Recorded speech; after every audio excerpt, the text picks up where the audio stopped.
Hi everybody. I'm just back from a totally self-love retreat in Ibiza. I got back on Wednesday. It was an absolutely fantastic experience. I was facilitating it, but I also got so much from it, and it really highlighted both to me and to the participants how important our lives are, how important we are, and how important it is to take responsibility for self-love, take responsibility for living our best lives possible, and honoring whatever we're feeling, whatever experiences we want to have, and doing what it takes to make those experiences happen. Because when we don't, we basically wither and die, sadly, in some cases. Self-sabotage kicks in, and we do all kinds of very extreme things to ourselves, with self-harming, and we escape through all kinds of addictions. And it's not necessary. When we are connected to ourselves, when we are recognizing our awesomeness, basically, because we all have a different type of awesomeness, we all have a particular life purpose and something that lights us up. And when we recognize that, realize what it is, and we live that, life just has a whole new meaning.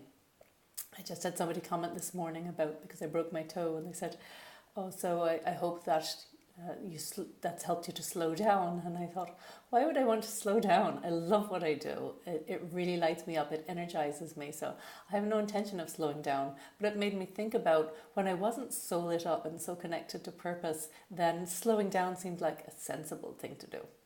Not anymore. Anyway, this message is about an email that I received the night that I got back from somebody saying that they had a friend who was suffering from anorexia or bulimia, I'm not sure, eating disorder, so really self-harming in a serious way. And they said that she had a therapist, a very good therapist, but was not able to afford her, so could I recommend somebody locally in the city she's living in? And it triggered something in me, because I thought, she has a therapist that's very good, so that means it's working. Something's working to help her to get out of that really devastating situation, and she can't afford it. Now, I don't know this person, I don't know her situation or her circumstances, but what I do know for sure is that many of us say, I can't afford it, when actually we have a car we could sell. We have a house that we could, I'm not suggesting, well, yes, actually I am suggesting that you sell your house. If you're in a dire situation like that, then invest in the very best help for yourself, because you've only got one life. And when you've got a mindset of anything is possible, and when you understand success mindset, money mindset, and being connected with our purpose, then the sky's the limit. Then you can really take care of yourself and you can earn back the money. But right now, if you're in a dire situation, beg or borrow. Do what it takes in order to get the money to invest in caring for yourself. Because where there's a will, there is always a way. There's always something that we can do.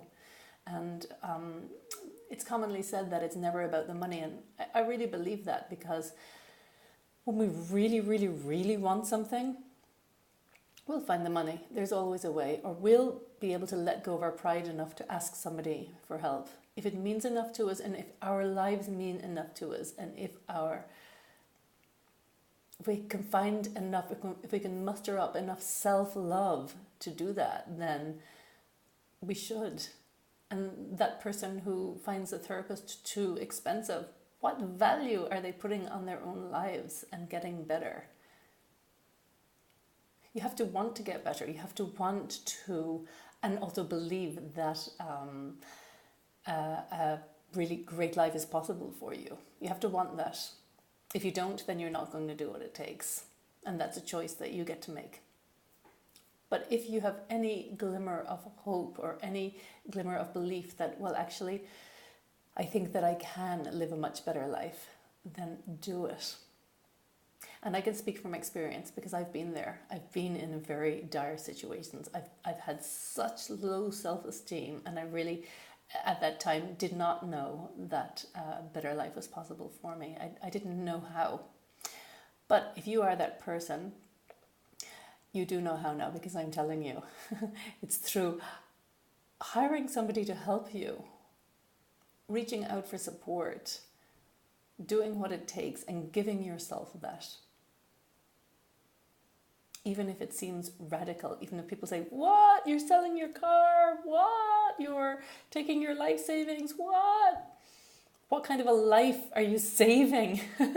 If somebody thinks you're crazy for taking your life savings, you're actually saving your own life by investing in self-love, self-care, and a better life for yourself.